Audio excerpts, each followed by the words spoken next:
In this video, we're going to take a look at the Reloop Elite scratch mixer, 2-channel scratch mixer for Serato, and the Reloop RP-8000Mk2 turntables for Serato. I'm Phil from Digital DJ Tips. This is Steve. How you doing? He's the scratch guy, and he's been spending a lot of time with this. So Steve, overall impressions of this, good, right? Yeah, fantastic. But the thing is, if you're thinking about this, you're probably also looking at the industry standard, which is, you know, a pair of Technics you've had forever. Yeah. And slap a Pioneer DJM S9 mixer in the middle, right? Yeah. So in this video, we're going to look at how this differs from that, whether it would be a wise choice to go for this instead, and maybe some advantages and disadvantages to give you more of an idea. If you find this useful, please do hit that subscribe button and hit the bell, and then you'll get more videos like this dropping into your inbox and you won't miss any.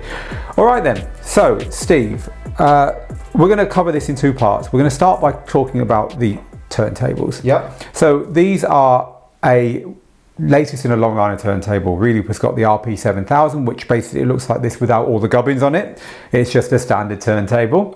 And it's also got the RP-8000, which looks very much like this. Yeah, it was the first version of this one. And this is a Mark II of the 8000. We do have reviews written and filmed of all of those things, so we're just going to look at the juicy parts of the turntable. But overall, Steve, the first thing people are going to say is it as good as the Technics? Yeah, it feels really solid, really heavy. It's like, so hang on, we're talking about the Technics, not the new one, which we don't actually class as as a genuine Technics, do we? Because it's not heavy at all, the new one. It's really light and it's got resonance problems and stuff. But people, scratch DJs, have all got a pair of the old Mark II Technics, aren't they? So let's compare it to that. So compared to a Mark II Technics, just as heavy, just as feel very solid. The platter, when you kind of put it together and build it, you know, a lot of older DJs will have had that experience. You get the same buzz. You don't think, oh, this feels a bit cheap. It feels solid. The only thing that in terms of feel, feels a bit kind of like a little bit more plasticky and not as high quality as the Technics is the whole tone arm area. It just feels a little bit rattly and a little bit clunky. There is a tiny bit of movement there. Now, it doesn't make any difference in performance, right? No, it actually is. It's completely fine. You forget about it. But it's one of those things that you notice. It's just one of those things that you notice if you've used Technics for years. Let's talk about, this is an official Serato accessory. That means you can plug this into a computer running Serato DJ, which is the de facto scratch software. Everyone else has got scratch functionality on their software, but most scratch DJs who use software use Serato, right? So you can plug it into Serato and it gives you loads of extra stuff. So let's talk about what's here. Well, first of all, you've got these pads here, which are the 8 Q pads, which are also on this mixer and are on a lot of mixers and Serato controllers. But basically, you've got those here right on the turntable, and you'll see that the turntable is actually this way round, which is called battle mode, which was originally intended that the tone arm would be out of the way so that super fast hand movements don't knock the needle off. But as you can see that in the design, they've actually taken that into account, and the buttons are here right at the bottom where you would need it. And over the old version of the turntable, there used to be a separate start-stop button there, didn't there? Right. And they've done away with that to replace it with the buttons to decide what function you've got the pad set to, right? Exactly, and also the shift button as well. So I guess that's more useful. And this is very much like the dice, the Novation dices, isn't it? They used to sit there in that corner. So for people who aren't aware of the history of that, it was kind of a hack to do this thing. It was a kind of little thing that sat in the corner, triangle-shaped box of buttons. So this is kind of, all right, we might as well use that space for. It's where the adapter, the 45 adapter, used to sit on the traditional Technics, right? That's right. So here, we've got cue points, and then if you hit it again, you've got saved cues. This is the sampler, and then if you hit it again, you've got pitch play. This is loop and loop roll, and as I said, you've got the shift button here. And if you hit shift in either one of these, then you've actually got user customizable pad settings, so you can actually map particular functions of Serato to these so Serato used to be pretty limited in what you could do, but over the years it's got more mappable, and apart from the jog wheel stuff, you can pretty much map anything in Serato now, so it's useful to have those there as well.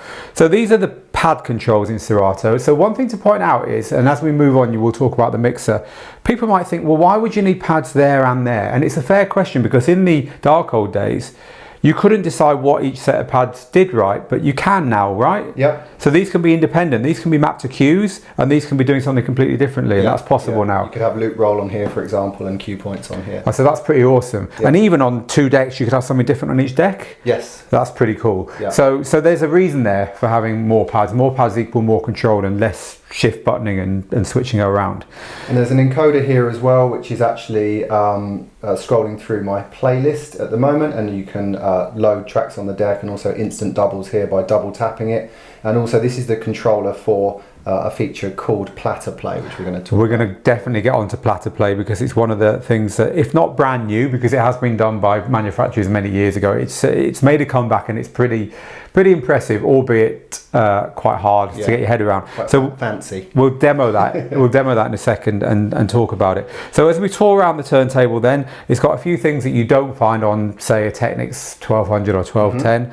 It's only the reverse button, so the 78 speed as well. Yeah, although that is possible on some variants of Technics by tapping them both together. Give it a try if you've got some.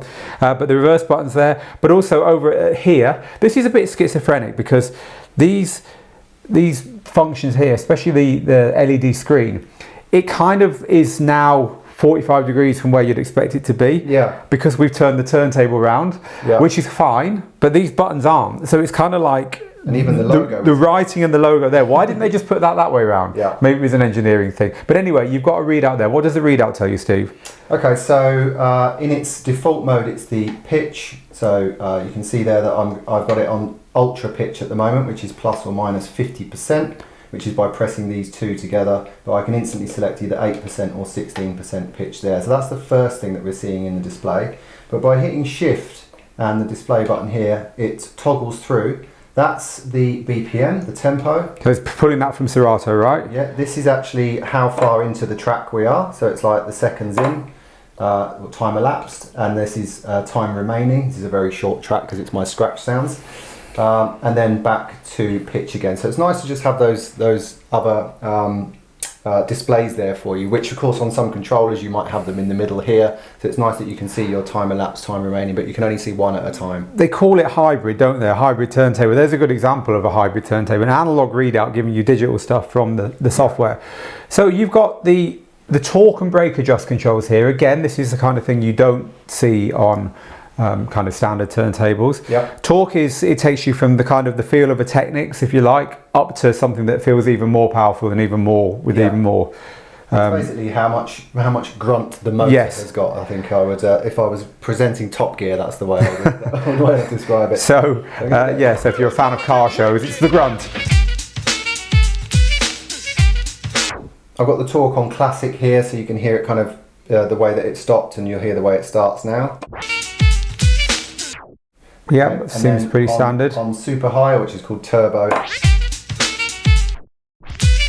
it's more instant, right? It's actually sort of got it like just completely stops, like instant.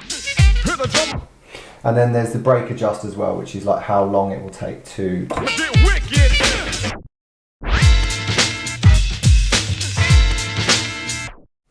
Yeah, so you can set that to your personal preference. But for me, it's actually the classic I'm liking with the minimum brake adjust. To you, as someone who's come from that background, not too surprising that, right? Yep. So okay, so overall the turntable so far is pretty cool. It's a Serato accessory. It's got all the turntable bits work well. This is nice to see, but there is the big extra thing here, which involves a little press of a couple of buttons, and it goes into something which might well blow your mind, so be ready. Yeah, so obviously we've got 33, 45 and 78 as the standard speeds, but you can actually put this into what's called Platter Play mode, which is by hitting shift and Platter Play. And now what these buttons are what they're doing physically is changing the speed of the turntable. But of course, if you've got a tone or a sound playing, then you can change the notes, and the scope of what you can do with this is pretty amazing. So you're loading just a tone, a straight tone here, so we can hear. I'm gonna just get a loop on it. So this is what it sounds like. Okay, so you just got a tone. So important thing to make this work. I bet you've got key lock on, haven't you? You have to switch key lock off, otherwise. Otherwise, it's locking the key, whatever the pitch is, whatever the tempo is. Oh, so this is interesting. So look at the platter, people. Look at the speed of the platter. Now you can change octaves there with that knob, right? You can go down to... I'm going to speed up first. Okay. Look how fast this is going now to get that note. I'm going to turn that down so you probably won't be able to hear us. And then if you want to play a low note, you've got to slow it down because that's what pitch is called pitch for, right? You slow it down, the pitch goes down. Look at that.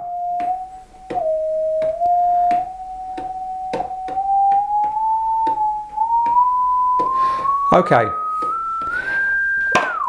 That's what it does. This comes with like a couple of dozen scales: major scale, minor scale, chromatic scales, pentatonic scales. Anyone musically inclined will know what I'm talking about here, and even if you're not, you probably recognize at least major and minor from your key stuff. That means that you can play and jam away with what's playing on your vinyl across those scales using those notes. Yeah. And it's analog. Now that's fiendishly difficult because if you're using pitch play, which is what Serato has, you put a cue point on a single note on a track and then you use the pads to play that note in a similar kind of way. You don't get anything like all the scales, but at least it's the same note you're playing. But with this, it's dependent upon what's playing on the record, isn't it? Yeah. Which is why you've chosen a tone, because the tone's an easy way of demonstrating it. If you're watching this now and thinking, oh my God, that's what I've always been waiting for, you're probably a battle turntablist who enters competitions. Or a musician. Yeah, or a musician who thinks, oh my God, I know what I could do with this. You're already thinking of tracks you could use on this and so on. Yeah. For most people, that's just cosmic stuff, right? But it's there and it's been implemented, and it's what takes this turntable way, way, way, way past what turntables have traditionally done. It's a new instrument, effectively, isn't it? Absolutely. That's what I love about it, is that it's, if you just want to use this like just for the basic functions that a Technics turntable or the most simple DJ turntables would have, then you're golden. But if you do want to get more creative in the future, then you're future-proofed with this, I think. I can't really imagine what other stuff might be included. If you watch this whole video and read the 2 reviews that are attached to it and think, the reason I'm watching this is that I like the price of Reloop gear. We're going to look at pricing at the end, and it is cheaper than equivalent setups for other pro end gear. But I don't really need all that stuff. The RP-7000 is a turntable for you. It's got all the basic functions without any of this stuff on it. But the RP-8000Mk2 is where you start to get this stuff. So overall, the turntable, it's got line out as well as phono out, which is nice as well. So if you haven't got a phono preamp, or you're adding turntables to a controller that's not very good on the phono preamps, and some of the Pioneer controllers ought to know better. We're looking at you, Pioneer DDJ-1000 models. They just don't do the phono preamp bit very nicely. So with a turntable like this, use the line output, and then you get a nice clean input from a better preamp built into the turntable. Yeah. So it's got that as well. So overall, it's a nice turntable, but with these bells and whistles, it elevates it, and right? If you, I'm not really sure who would use it, but you can also control these with a MIDI with a MIDI device as well. So you can have a keyboard. Connect up a keyboard to it via a USB. So you can control your turntable with a keyboard. The mind really does boggle. Right, that's the turntables. But this is a Reloop Pro scratch setup, and therefore it would be a bit sad to have those lovely turntables with a generic or other brand mixer in the middle. So Reloop have thought this one through. And this mixer here, along with the turntables actually, has had a lot of input from some pretty high up people in the scratch community, not least DJ Angelo, who is one of our scratch tutors in our scratching courses. And it's got some functions on it which differentiate it from the standard. Have we got the standard knocking around here somewhere? Here it is. This, of course, is the standard, right? The Pioneer DJ MS9. You pair this with a couple of Technics, you've got what is basically what you see when you're watching scratch DJs at the high end performing. So this mixer we're looking at down here has got to have something about it that differentiates it from this. Otherwise, it's just a copy of that. So what we're going to concentrate on now, just whilst we're here and we've got it in our hand, let's just look at the size difference. Oh, so definitely a lot smaller, isn't it? The DJ MS9. So what we're going to look at now, we're going to concentrate now on the differences between this mixer and the DJ MS9, which is likely to be the other one you've looked at. Do you want to get that out of the way down here? In fact, if you can hold this up, because it might be helpful for me to just show a couple of things here. So let's talk about what is different. So first of all, on the S9 has an unusual layout of the controls on the channel. So you've got your channel fader here, so two channel mixer, and then above it you would normally have filter, low, mid, high and trim. But because the S9 has this control here for the effects, this paddle, which a lot of people like, the filter and the trim are here, and that's always been a bit weird to me. And so the guys at Reloop have gone back to the sort of traditional layout here of a filter or an effects control here, low, mid, high and gain. And so what that means is that what did they do with the effects? Well, actually they're controlled here. So you've got on and off, but also you've got hold, which is effectively the same as just this paddle here. So for, you know, initially you might be thinking, oh, it hasn't got a cool paddle, and those paddles are quite cool and they're on the Rain 72 as well. But I think that they've made a smart move here, because the layout here is compromised because of the space needed for this paddle. But here, the buttons that control what the pads are doing are much bigger. They're easier to access. The pads are much bigger. The pads are much bigger. Much bigger. Yeah, and I like this where all of these controls are all in one line. And I think it'd be very quick to get used to basically just punching an effect in by holding it and letting it go and not having a paddle there. So that's one of the things you can probably. Oh yeah, and also here you can see that the buttons here for me are a lot smaller when you're selecting pad controls. And also here in the kind of fader area, and if you are really getting super fast with your scratching, you want this area here to be as clean as possible with as few things that you can catch your fingers on as possible. But here on the S9, this is where they decided to have the Q controls. So they've moved those out of the way. That's up here as well. That might not suit everybody, but to me it's fine, and it keeps this area here nice and clean, and again gives the opportunity for bigger buttons and bigger controls here. One of the things that people often ask about on mixers like this, because of course these are both Serato compatible mixers as well, they've got sound cards in them, so this whole setup here is all you need to control Serato. You don't need anything else, don't need an audio interface or anything. They're both similar in that respect. They've both got twin USBs, so you can plug two DJs in. They've both got pads that control Serato, etc. So there's a lot of stuff there which is similar. But one of the things that people always look for, especially on any kind of controller or mixer for software, is how the looping works. Yeah. So how does the looping work on here compared to on the one I'm holding? Okay, so I'm actually going to show you, just on the track on the deck here. The looping works with an encoder here. So I'm going to click it down. Got a 4-beat loop, and then I can halve it.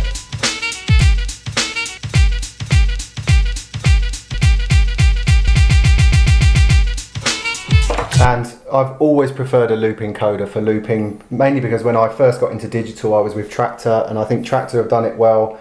I just like it. I think the loop encoder, just a continuous stepped knob that turns left or right with a push button to start and stop the loop, is kind of the best way of these effects working among all of them. I agree with you there. And also just if you want to do manual loops, the in and out is just super simple as well. Just one button. And that little set of LEDs there is telling you whether you're looping 1, 2, 4, 8, 16, 32 beats or fractions, and the fractions are where it's flashing, right? Yeah. Cool. All right, so again, so compare that to here. How does it work on here? So on here, it's if you can punch in a 4-beat loop by clicking one of these buttons here, and then you can half or double the length of that loop with these buttons. So this is more like a CDJ, right? Yeah, and these buttons are quite hard plastic, and you know, I've found that they're, you know, I just prefer this. This is not the best way of controlling loops for me. Okay, so the loops win on this one. What about screens? So on the S9 there's a little screen here, and this shows what effect you've got. Now the effects on the S9, the Pioneer DJ kind of built-in effects, are better than here. They are fantastic. So they've both got built-in effects. You can unplug Serato, play a record, and you've got effects, filters and so on handy on both of them, but they're better on the Pioneer. Yeah, but Reloop have got some perfectly good ones, and actually they're called tweak effects here. So this mode button here, you can actually see it changing. That's flanger, white noise, custom or filter or bit crush. So you've got one. So this kind of thing, 4. Does it show on the screen here or not? Yeah, it does. Okay. It does show on the screen. So you can see the effects showing on the screen in the same way. What about Serato's effects? So with Serato effects, you can actually see them here. Now you don't on the S9. You've got the buttons here. You don't see what they are, but they are displayed here. Now this looks like it might be a bit broken, like a bit of. It looks like kind of code hex or something. Firmware update. Yes. Or something. but actually this is showing me what's in my Serato effects bank A, and this is echo, reverb, and delay. Okay, so you're getting again, because it's a limited display. They're having to make some compromises, but I guess you get used to that, right? I just changed it, and you got flanger, yeah. So this is the level and the depth. So this is basically the dry wet. So I'd have that somewhere in the middle, and then this is the beat value here. So once you get used to it, it's telling you everything that you need to know, and you've got the 3 different effects that you can punch in and out that are in that particular bank. And then if you hit Shift and bank B, then I've got high pass filter, version echo, and flanger in that bank as well. So okay, so how was that in use? Did you find that? Yeah, I think initially I was completely baffled by what these meant here, but like, you know, it's you like, had to get the manual out. Yes. Oh. Exactly. So so in use, completely fine, and again, just it all makes sense.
So all the other scratch stuff, we're not going to go into it in depth. You know, your hamster buttons, your curbs, your up-fader curves, and so on. They're all just as good, all there. It's all exactly what you'd expect. It's all class leading. And this is all top end gear. So again, for people watching this who maybe aren't quite up on the difference between this kind of mixer and say a Pioneer 4-channel mixer, these are all 2-channel, and they've all got the performance features that a scratch DJ would need.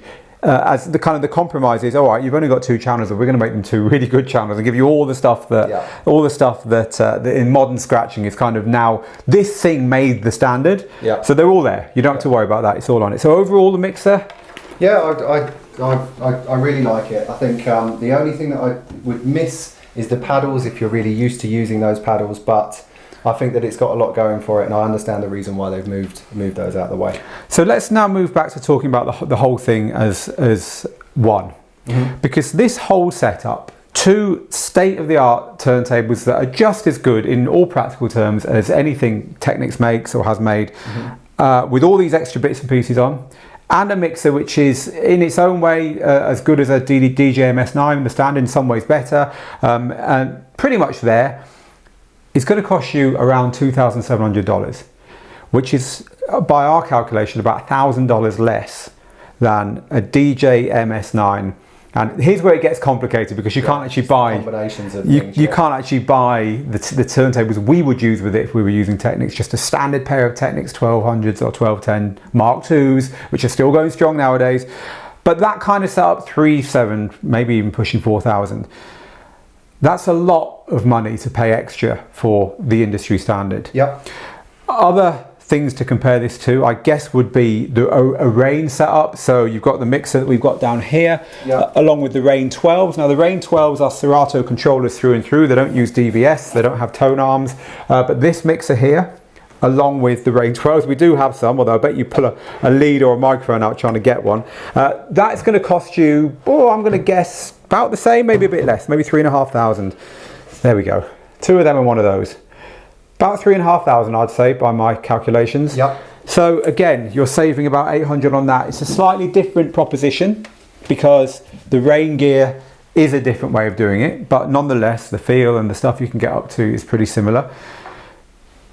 If you go in the other direction, at the very bottom, you can buy a pair of very good Numark direct drive turntables and the lovely Numark scratch mixer for way less than this, but it's not strictly comparable because you haven't got all the pro features. Probably the other big one to compare it to is Pioneer, right? The DJ MS9 mixer, but with Pioneer's turntables, even that's going to cost you, you know, the wrong side of $3,000. So you're also those turntables are basic, you know, they just don't have anywhere near the level of. So really the better way of comparing this gear to that is if you had the 7,000s instead of the 8,000s. That's probably the better comparison with the Pioneer equivalent. So it's value for money. You're getting a lot of value for money with this setup, but you're still getting all the features of a pro setup.